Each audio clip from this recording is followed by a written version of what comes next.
Oh, my God. No chance. Forget it. Let's get out of here. Wait a minute. They can't get up here. Yeah, and we can't go down there. Let's check it out.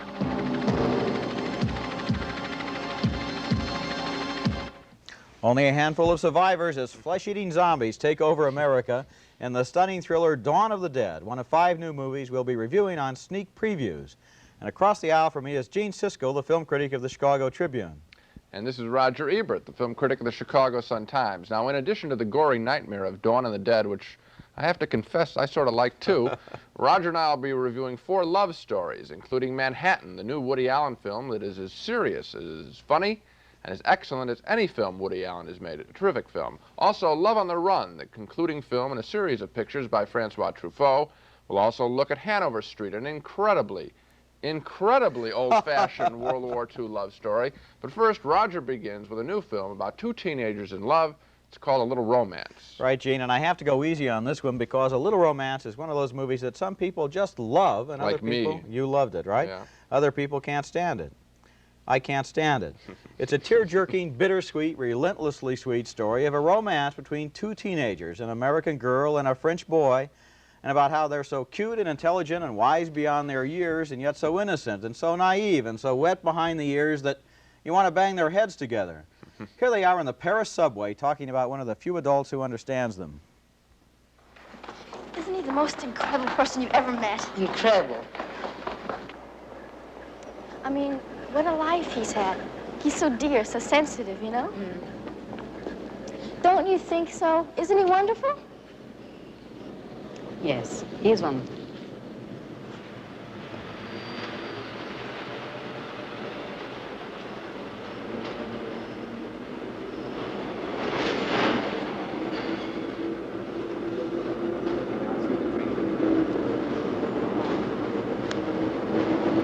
I'm having a birthday party a week from Friday, and I want you to come. Okay.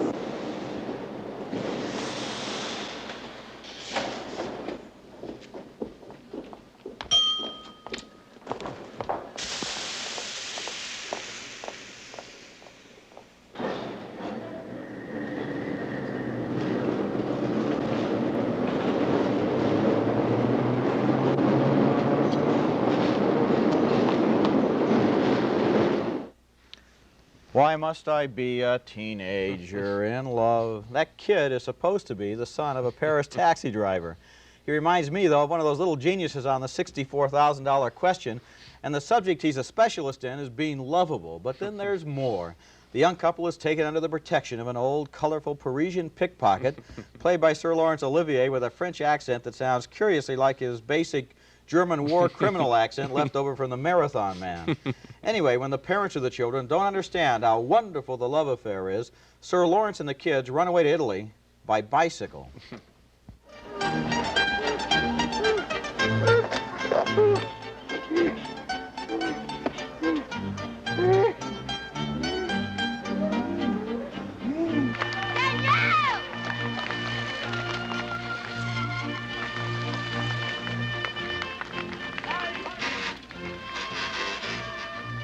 We've got to go back. He'll never catch up. Right.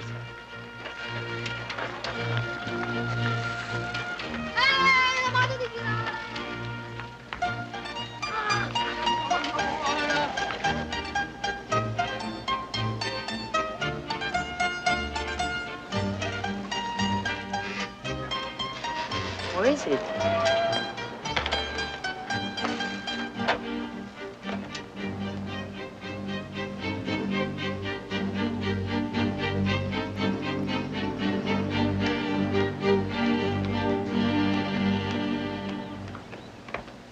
You didn't have to try to win.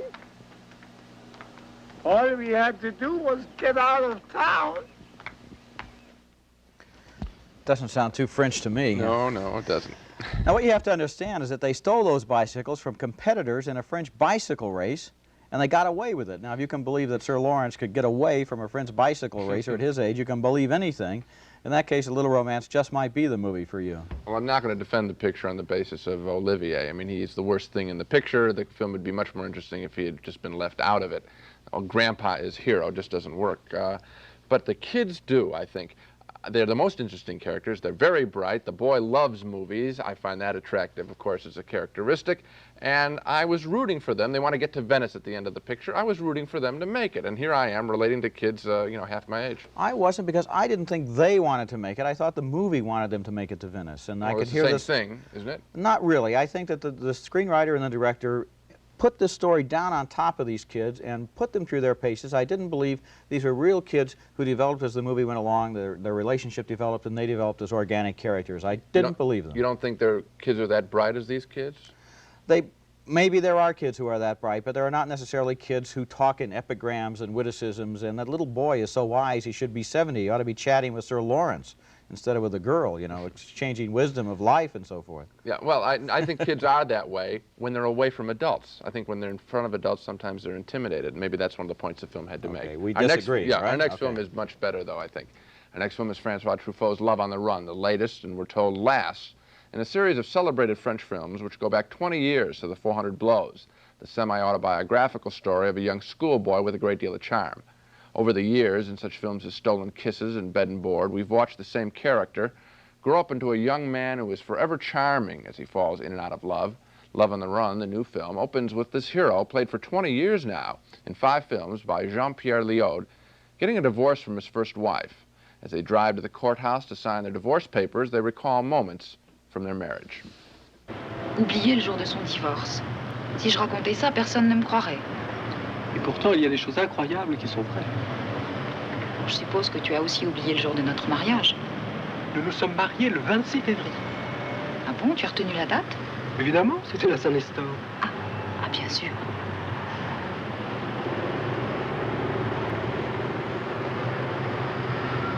Qu'est-ce que c'est que ça? Je vais donner une leçon. Tu as donné une leçon à cette heure-ci. Mais ça, qu'est-ce que c'est que ça? Où est le violon? Je vais passer la nuit à l'hôtel, je viendrai prendre Alphonse demain. Écoute, on peut très bien dormir comme ça. Moi, je vais dormir dans le fauteuil, toi, tu dormiras dans le lit et tout se passera très bien. Mais je ne peux pas dormir dans la même pièce que toi! Ah, bah, tu sais comme ça! On dormira pas dans la même pièce.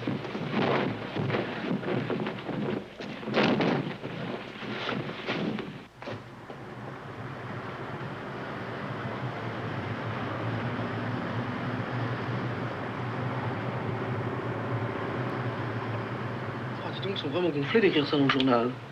Quoi? Ah, écoute un peu, c'est à propos là, de l'Europe des 6, tu sais, l'Europe agricole à Bruxelles. Écoute, la séance reprit à 20h. Et à minuit, les délégués de l'Europe agricole purent regagner leur chambre où les attendait une call girl bien excitée. Mais c'est pas possible. Ah, écoute, je t'assure, écoute. Ils sont vraiment gonflés d'écrire ça dans le Monde quand même. Les délégués de l'Europe agricole purent regagner leur chambre où les attendait une call girl bien excitée. Non, je te crois pas. Oh, bah écoute, lis-le toi-même. Les délégués de l'Europe agricole purent regagner leur chambre où les attendait une collation bien méritée. Écoute, vraiment, tu exagères.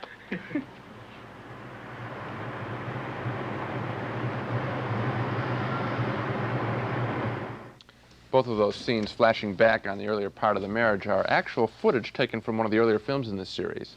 Love on the Run is not as sunny, nor as light or as optimistic as Truffaut's other films about the same character, but that doesn't make Love on the Run any less truthful. It's just maybe not as conventionally fun to watch, I suppose.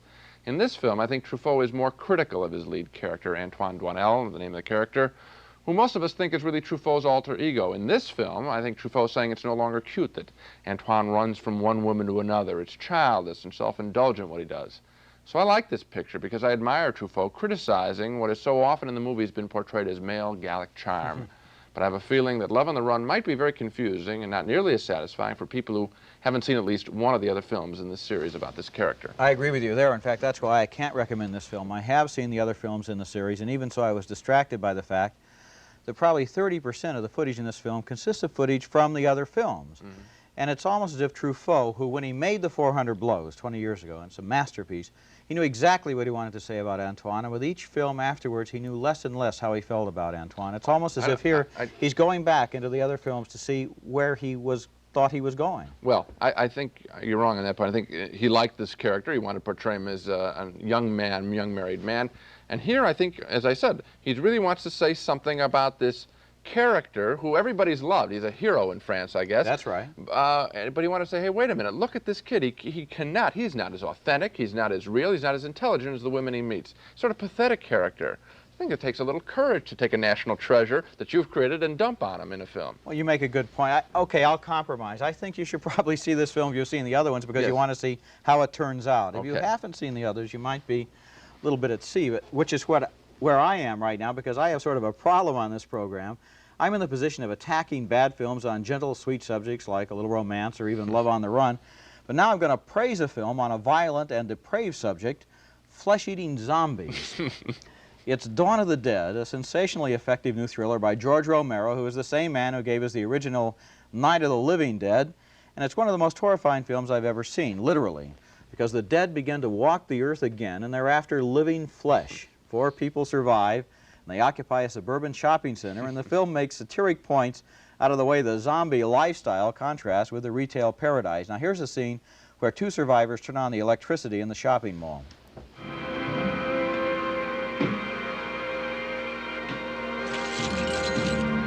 Keys to the kingdom. Grab the walkie-talkies.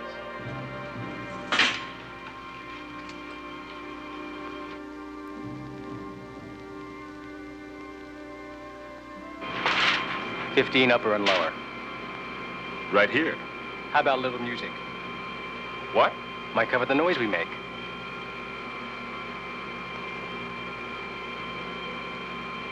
Hit 'em all. Might as well have power and everything. We might need it.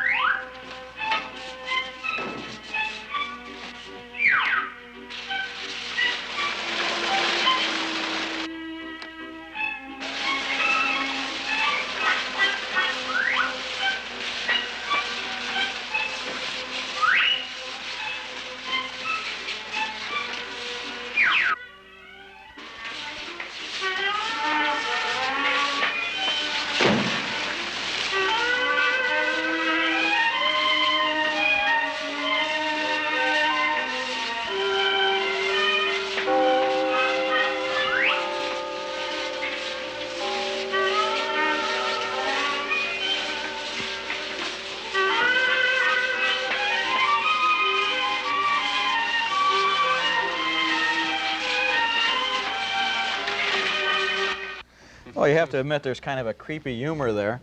But one of the things that makes Dawn of the Dead so effective is the way it alternates humor and satire with pure, unadulterated ghoulishness. Here's a scene, for example, in which the survivors try to barricade themselves inside a department store.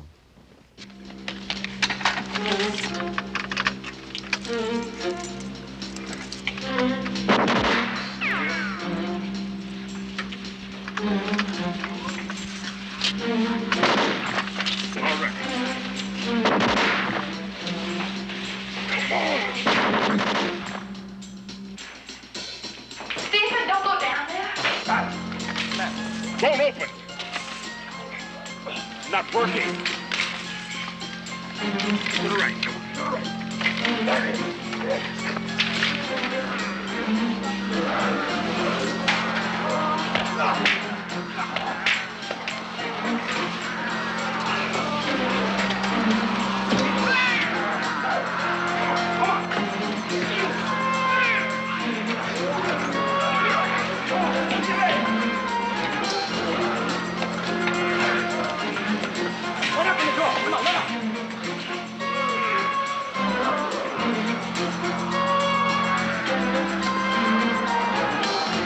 Let it go. Take care of the other one.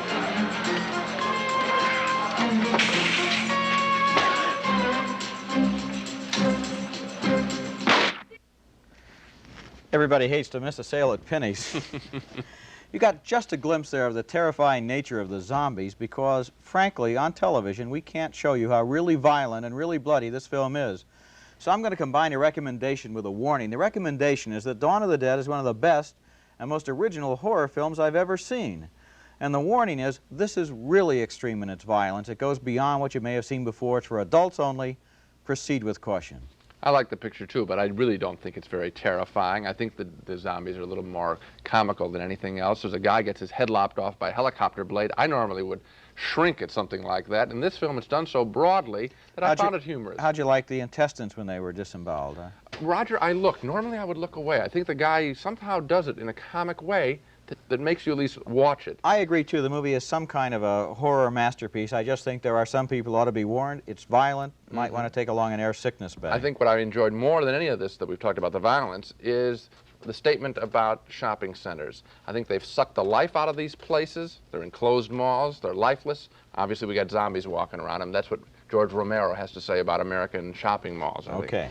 Now we go on to another filmmaker, another very talented filmmaker. There's no one quite like Woody Allen working in American films today. His comedies are about complex urban characters, whereas most comedies are about rubes. Most film comedies involve visual jokes. But Allen's humor grows out of battles within the minds of his characters, people who know themselves better than they know anyone else. And they don't even know themselves very well. Does that sound serious? Well, his new film, Manhattan, is very serious about some funny situations. The film begins as Allen tries out chapter 1 of a book he's trying to write about the city. The film is shot very effectively in black and white.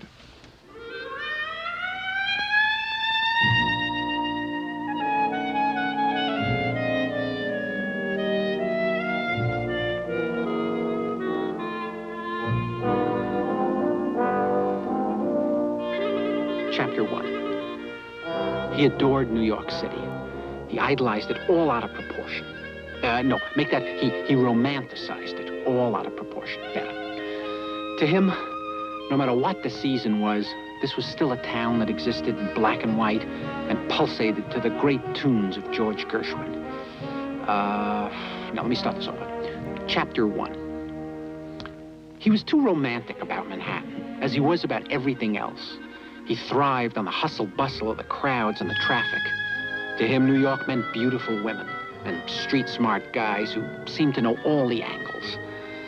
No, corny, too corny for a man of my taste. Let me try and make it more profound. Chapter 1. He adored New York City. To him, it was a metaphor for the decay of contemporary culture.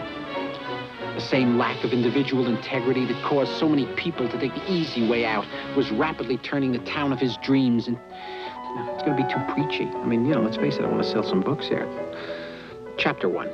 He adored New York City, although to him it was a metaphor for the decay of contemporary culture. How hard it was to exist in a society desensitized by drugs, loud music, television, crime, garbage. Too angry. I don't want to be angry. Chapter 1. He was as tough and romantic as the city he loved. Behind his black-rimmed glasses was the coiled sexual power of a jungle cat. Oh, I love this. New York was his town, and it always would be.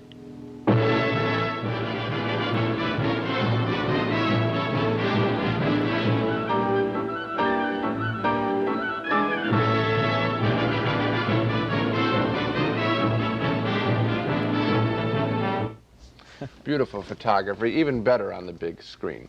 The movie is about the self-centered troubles of Woody and his intellectual East Side New Yorker friends. One of the problems faced by Allen's character is that his ex-wife, played by Meryl Streep, is writing a book about their failed life together.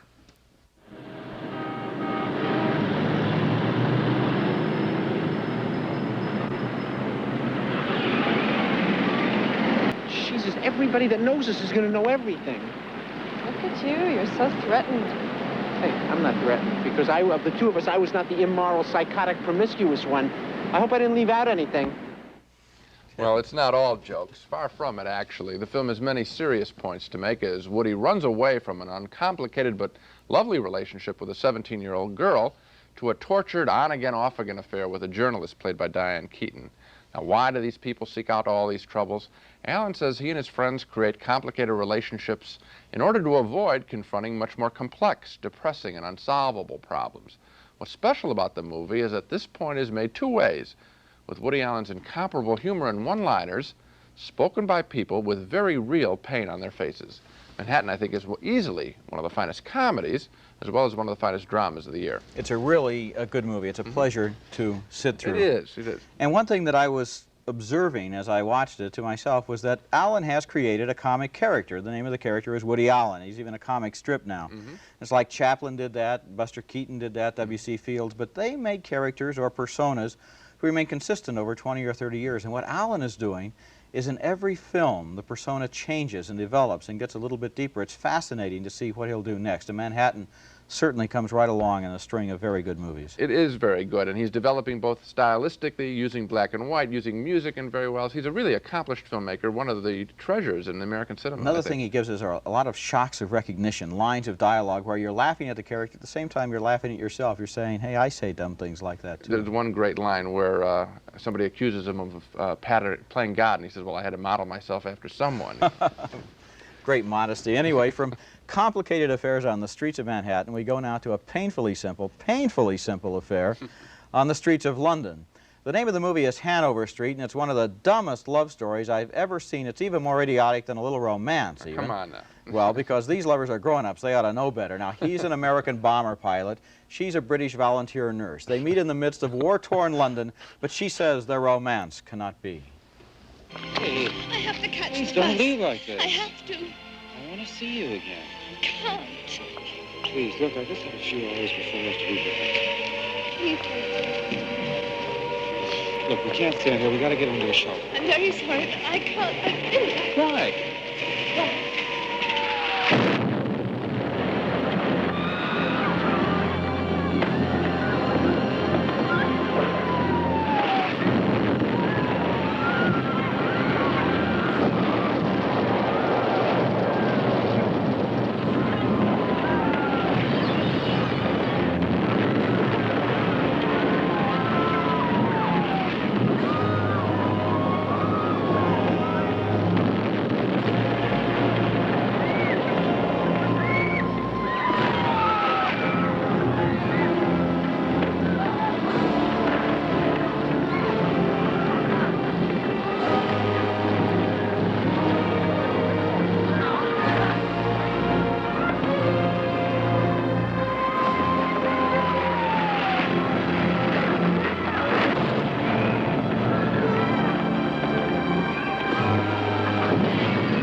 Well, it turns out, wouldn't you know, and you would know, wouldn't you, that she's married. But then it turns out that he gets to fly the plane when her husband tries to parachute into France as a spy, but both men then wind up on the ground together, neither one knowing they've got the same woman in common. And so when she discovers that her lover and her husband have met, well, the dialogue, in fact, the dialogue in this entire movie makes Search for Tomorrow look like Masterpiece Theater. It's just, words fail me, Gene. Help me out. Well, I was shocked. I was shocked. I just looking at that scene again, I was shocked. The big musical score, the cliches spoken back and forth. You know, what this film was an attempt, I suppose, being charitable, to make a classic like Rocky with all the great cliches. Well, if you miss the mark, as they do in this film, you don't get a classic, you get a parody. And that's what I think is going on here. This film is truly laughable. This is the one where you shout lines back at the screen and cut up the characters. This is one of the all-timers. I think every year you get one where you just sit there, your mouth, it's one of those movies where you have to keep closing your mouth during the film. You can't believe the utter idiocy of what's on the screen. It's horrible. Gene, we've been visited in the balcony by Spot the Wonder Dog once again, who comes whenever there's time for Dog of the Week, which is the time for the week's worst movies. And that's as if Hanover Street were not bad enough. What do you have this week? Well, my foxhound of the fortnight is Firepower, an explosion-filled action picture about a bounty hunter's attempt to capture a Howard Hughes Robert Vesco type hiding out in the Caribbean. What makes this picture a real stinker, though, is that it contains yet another depressing performance by Sophia Loren, who plays a piece of meat as she rips her skirt to an elude attacker. She, too, is trying to get to the film's billionaire in hiding. One of his henchmen has killed her husband. To watch Sophia Loren slip away from her attacker and to run down a street is to realize that what was once a fine acting career has been trashed by roles that are nothing but window dressing for an assortment of dumb action pictures. So, As much as firepower, what's happened to Sophia Loren's acting career is really my dog of the week. Well, Gene, I think there's a pattern going on for me on this program, some kind of underlying pattern, because first I had a good thriller named Dawn of the Dead about flesh-eating zombies. Now I have one of the worst movies of all time about flesh-eating co-eds. It's called Cannibal Girls, and it's about 3 young women with unusual tastes who live in a cabin in the woods and invite strangers home for dinner. The movie is bad enough just as it is, but they've made it even more ridiculous with the sound effects. The announcer comes on and tells us that right before the really violent scenes, an alarm will sound like this. And then when the violence is over, they sound the all clear like this. So, you know, it's safe to open your eyes. My advice for the producers of this picture would be to begin it with an ooga and end it with a ding-dong so people can keep their eyes closed during the whole thing. Ridiculous. Well, so much for the dogs. To recap our main reactions to the big movies on this show, both Roger and I liked the zombie film Dawn of the Dead, which is playing for adults only. If you can tolerate the mayhem, it contains good humor and something to think about. We both have high praise for Woody Allen's Manhattan. We recommend you see it. An enthusiastic double yes for that. Roger and I differ on Francois Truffaut's Love on the Run. I enjoyed it as part of a long series of films. Roger found it confused and disappointing. We're in agreement on the World War II love story, Hanover Street. We were both struck dumb at the hundreds of cliches in this picture. 2 no's for Hanover Street. And we again differ on A Little Romance. I like it, youthful love story. Roger found it to be cloying. He says no, I say yes. And that's it for this program. Next time on Sneak Previews, we'll look at Phantasm, a scary new comedy thriller, Voices, about a deaf girl's troubled love affair, and Boulevard Nights, the controversial film about Chicano youth gangs. Until then, see you at the movies.